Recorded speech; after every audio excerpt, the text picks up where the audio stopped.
ఏదైతే విద్యుత్ ఛార్జీలు కానీ లేదు నిత్యావసర ధరలు కానీ అవన్నిటిని కూడా మేము ఎట్టి పరిస్థితుల్లోనూ పెంచం, మీకు నేను భరోసా. మేము వస్తే ఇంకా తగ్గిస్తామని చెప్పిన నేపథ్యాన్ని కూడా మనం చూసాం, విన్నాం కూడా. ఇవాళ నుంచి సుమారు 6,072 కోట్ల రూపాయల్ని ఇవాళ వచ్చి అదనంగా భారం మోపింది. దాని నుంచి ఏదైతే నేను చెప్పానో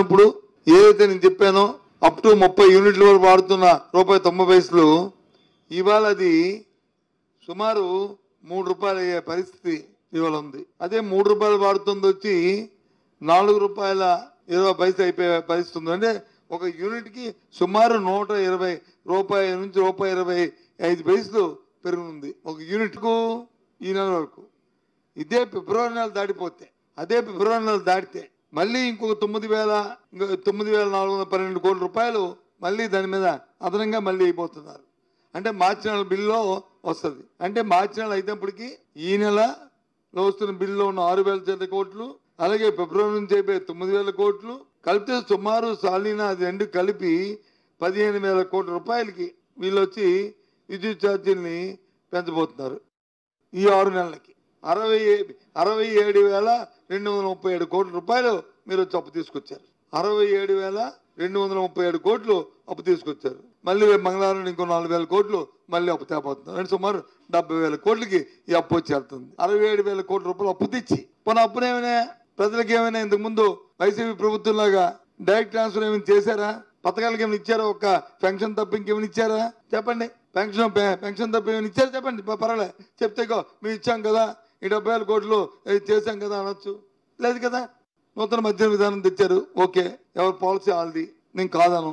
ఎప్పుడు బహిరంగంగా బెల్ట్ షాపుల్లో వచ్చి ఆక్షన్ ఇస్తుంటే ఎక్కడో సీక్రెట్గా 1-6 ఎప్పుడో జరుగుతుండేవి. మా దృష్టికి వస్తే దెబ్బడేవాళ్ళం. ఇప్పుడు అడగ కాదు, బహిరంగంగా ఆక్షన్ ఇస్తుంటే చెప్పుకుంటే సిగ్గు. కానీ ఇది ఇన్ని తర్వాత మా అధికారులు అలాగే ప్రభుత్వ పెద్దలు ఏం ఆలోచన చేయండి. మా జిల్లాలో ఒక ఊర్లో ఉదయం 9 నుంచి రాత్రి 9 వరకు వైన్ షాప్ తాలూకు టైమింగ్ ఇది అమ్మడం, ఓకే ఫైన్. ఆ మిగతా సమయం ఏదైతే ఉంటుందో ఆ ఒక్క ఊర్లో ఆ 9 నుంచి మళ్ళీ ఉదయం 9 వరకు బెల్ట్ షాప్ అమ్ముకోవడానికి 50 లక్షలకి ఆక్షన్ వేసారండి. ఊర్లో 50 లక్షలకి వేసారండి ఆక్షన్. చెప్పుకుంటే ఎంత సిగ్గండి పబ్లిక్గా. ఇంతకుముందు మా బండ్ల గణేష్ ఉండేవాడు, ఒక సినిమా తీసాడు, ఏది మన గబ్బర్ సింగ్ 1, గబ్బర్ సింగ్ 2 అని. ఇప్పుడు 3 నాకు అది జ్ఞాపకం వచ్చింది. ఎందుకని చెప్తున్నానంటే ఏదైనా ఒక కార్యక్రమాన్ని చేస్తున్నప్పుడు ఒక నిర్దిష్టమైన ఆలోచన ఉండాలి. అక్కడ నుంచి కాకినాడ పోర్ట్ నుంచి ఏది పీడిఎస్ రైస్ వచ్చి వెళ్ళిపోతున్నాయి, ఓకే, తప్పది, చట్టవిరుద్ధం. దాన్ని ఎవరు ఉపేక్షించకూడదు, దాన్ని ఎవరు కూడా సమర్థించకూడదు. ఎస్ చేయండి, యాక్షన్ తీసుకోండి. ప్రభుత్వం మీదే కదా. ఆ మంత్రి అక్కడ ఎవరు ఎమ్మెల్యే ఉంటే నువ్వు ఎలాగ అడ్జస్ట్ అయిపోతావు. ఎమ్మెల్యే అడ్జస్ట్ అయిపోయిన ప్రతి మంత్రి ఉన్నాడు, మంత్రి చేతకనవాడా? ఇది మంత్రిని ఎందుకు అడ్జస్ట్ అయిపోయి అడగలేదు? మంత్రి తెలియకుండా, మంత్రి కన్సర్న్ లేకుండా, మంత్రి తాలూకా ప్రమేయం లేకుండా ఆ కార్యక్రమం జరుగుతుందా? ఈ ఎక్స్పోర్ట్ కోసం భారతీయ జనతా పార్టీ నాయకులు, రాష్ట్రం నాయకులు ఢిల్లీకి తీసుకెళ్ళి ఈ ఎక్స్పోర్ట్లు అందరితోని వాళ్ళ ఇంట్లో సమావేశాలు పెట్టుకొని ఆ పెర్మిషన్లు ఇప్పించారు లేదా? అవునా కదా చెప్పమనండి.